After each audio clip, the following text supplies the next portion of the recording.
Alors revenons, merci beaucoup Mathieu, avec vous Charlotte, sur ce gendarme qui a créé beaucoup d'émotions en restant sur le mot émotion. Hier soir, près de Mougins, la France qui accuse, et je le disais tout à l'heure, la police tue, la France qui accuse la police de tuer, elle est ce soir soudainement bien silencieuse. Pourquoi ? Ouais, il faut rappeler que, alors on a beaucoup entendu le chiffre de un refus d'obtempérer toutes les 20 minutes en France. C'est donc très fréquent que des personnes refusent d'obtempérer à l'injonction policière ou venue des gendarmes. On en a eu 4 900 aggravés en 2023, dont 10% ont directement mis en danger les forces de l'ordre. Ça n'est pas rien, c'est pas une fois tous les 10 ans, ça arrive donc de manière régulière. Certains finissent en drame, comme cette fois-ci, vous l'avez dit, et Gabriel a évoqué, c'est parfois le policier qui meurt, le gendarme qui meurt, ou un passant dont on retient même pas le prénom quand par hasard il est cité dans la presse.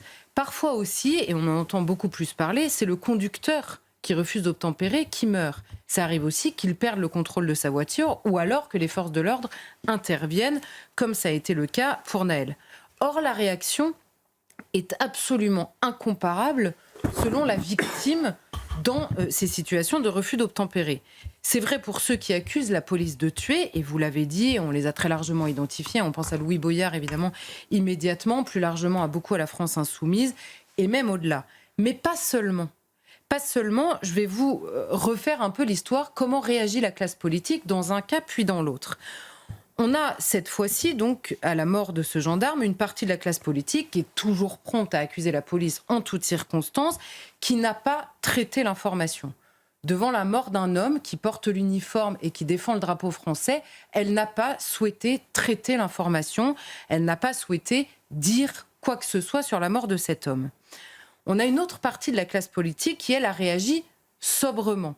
Et sobrement n'est pas un gros mot dans ma bouche. On a par exemple le président de la République, évidemment, en tête de tout cela, qui a présenté ses condoléances, exprimé sa tristesse. Certains ont condamné fermement, pour reprendre l'expression utilisée par Gabriel, mais tout ça s'est fait paisiblement. Par un tweet la plupart du temps, on a commenté paisiblement. Et enfin, certains ont exprimé leur colère tout aussi paisiblement, de manière plus franche dans les mots, mais sans menace sur qui que ce soit, en posant pour les plus courageux d'entre eux, des questions sur le profil et la répétition du profil auquel on a affaire.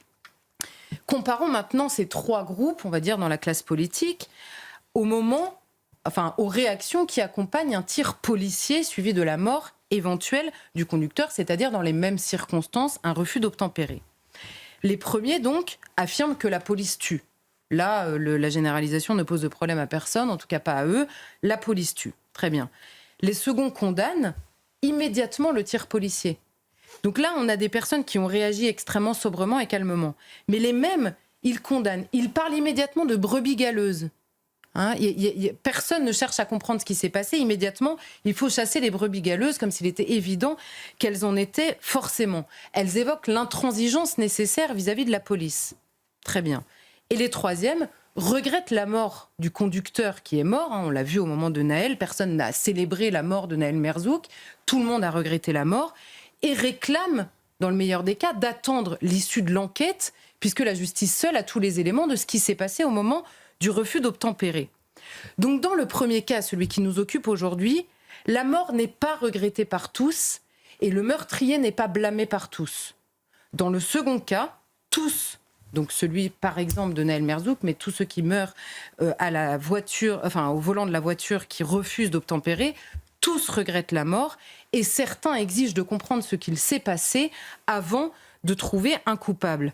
On voit bien que les réactions sont donc à front totalement renversées, d'abord par rapport à la réalité de ce qui se passe, et ensuite on a deux France, et vous le disiez tout à l'heure, qui réagissent différemment. Une majorité dans le pays qui a une intuition qui est exactement contraire à celle qui est exprimée par des représentants, soit pour certains par idéologie, soit pour beaucoup par crainte. Crainte de l'accusation de ceux qui réagissent bruyamment par idéologie, crainte des conséquences aussi qui pourraient arriver dans la rue. Mais tout ça alimente très largement l'impunité de ceux qui préfèrent refuser d'obtempérer que de se laisser contrôler. Très intéressant. Pourquoi dites-vous que c'est inversé ? C'est pas plus normal d'avoir un policier qui tue qu'un homme qui tue en refusant d'obtempérer ? Justement, l'approche ne peut pas être la même et ce nouveau drame nous le prouve. L'agent sur un terrain qui est délicat, il ne s'agit pas d'expliquer, il ne s'agit pas en fait en France, quand il arrive un drame pareil, c'est-à-dire la mort d'un homme, quel qu'il soit, de quel côté de la voiture que ça se passe, d'expliquer, de choisir son camp. Il y a les bons morts et les mauvais morts. C'est pas ça le sujet. C'est d'analyser quelle est la situation, quel est le rôle de chacun, quel est aussi le métier de chacun dans ces situations. Ce que comprennent d'ailleurs plus de Français que leurs représentants politiques ou médiatiques, c'est parfois encore pire. Quand l'un d'entre nous, citoyens, refuse d'obtempérer, c'est injustifié par principe.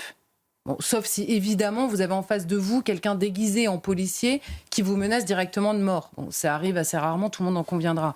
Donc quand vous refusez de vous arrêter quand un gendarme ou un policier vous demande de le faire, c'est injustifié par principe au regard de la loi.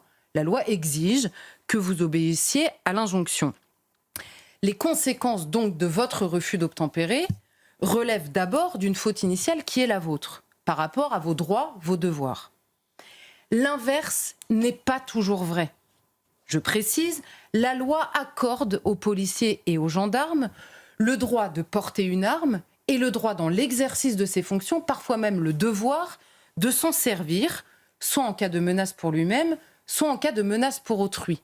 Définition de la légitime défense qui a été étendue au refus d'obtempérer si la conduite a été identifiée comme dangereuse pour soi ou éventuellement pour autrui. Donc si, dans l'affaire qui nous occupe, le gendarme avait tiré une seconde plus tôt, et Gabriel l'a parfaitement expliqué, personne n'aurait rien su de la légitimité du tir, puisque par définition, le gendarme ne serait pas mort. Et comme personne n'attend jamais de savoir les circonstances, si ce n'est la justice qui met un temps infini, si bien que tout le monde a oublié l'histoire, à ce moment-là, la réaction serait évidemment inversée. Par ailleurs, en cas de tir policier, le récit est souvent biaisé. Regardez à chaque fois la même rhétorique qui se met en place. On nous explique que le casier, souvent chargé de la personne qui a refusé d'obtempérer, ne justifie pas la mort. C'est vrai. C'est absolument vrai. D'ailleurs, le policier ou le gendarme, au moment où il tire, ignore absolument ce casier judiciaire. Donc c'est vrai. On nous répète aussi que ne pas obéir à une injonction policière, celle de s'arrêter en l'occurrence, ne mérite pas la mort. C'est toujours vrai.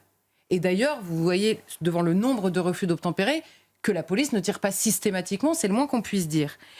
On oublie chaque fois de préciser, en revanche, qu'une voiture devient très facilement une arme par destination et que la conduite peut se révéler extrêmement dangereuse, peut être identifiée comme telle, surtout lorsque vous êtes sous l'emprise de l'alcool ou des stupéfiants, ce qui est très souvent le cas, ce qui est encore le cas dans l'affaire qui nous occupe. Donc, un policier qui tire, même avec la conséquence mortelle parfois, peut être dans son droit et parfois même dans son devoir.